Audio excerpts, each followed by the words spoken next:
queria saber o que de fato, porque se pregou muito as questões das gestões, né? A gestão do Duílio pregou muito que iam contratar empresas para ajudar em consultoria, para ajudar na gestão do clube, etc, etc.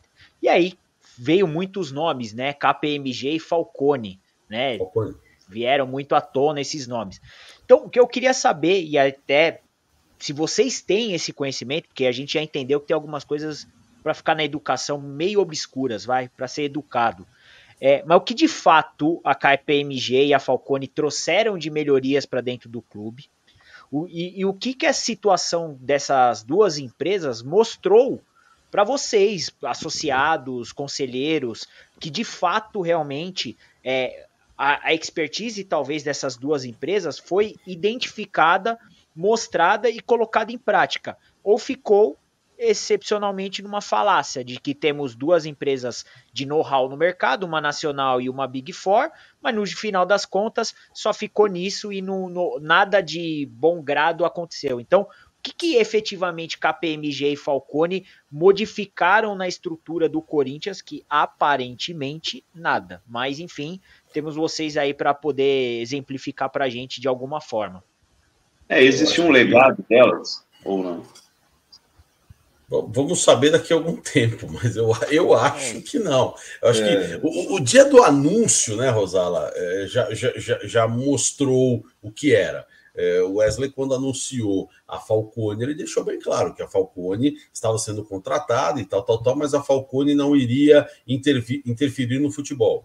Então, eu tenho 80% da receita aqui e não tem a empresa que faz. E a Falcone é conhecida no mercado por fazer o corte, por cortar mesmo, né? A Falcone é super competente nesses programas exatamente. de redução de custo, orçamento base zero. Não, é uma empresa. Isso que trouxe credibilidade. São empresas conceituadas no de know-how para isso, né? São empresas então, com eles know-how. Não atuam no futebol. Isso.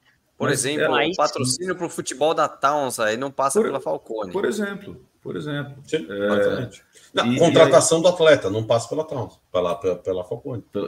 E aí, quando você olha, tanto uma quanto a outra, tá? Não tenho o que falar das empresas, mas assim. E pela Towns eu também não. Oi? Eu falei Towns, né? É que eu fui falar. Falcone, eu falei Towns. Pela Towns eu também não, perdão. Também não tem. Mas uma porque a gente conhece, outra porque não conhece, né? O que acontece, gente? Quando você contrata uma empresa dessa, o contratante define o escopo de trabalho, né? Então, no fundo, é o seguinte: eu estou te contratando para esse mandato aqui. Eu quero que você olhe isso aqui.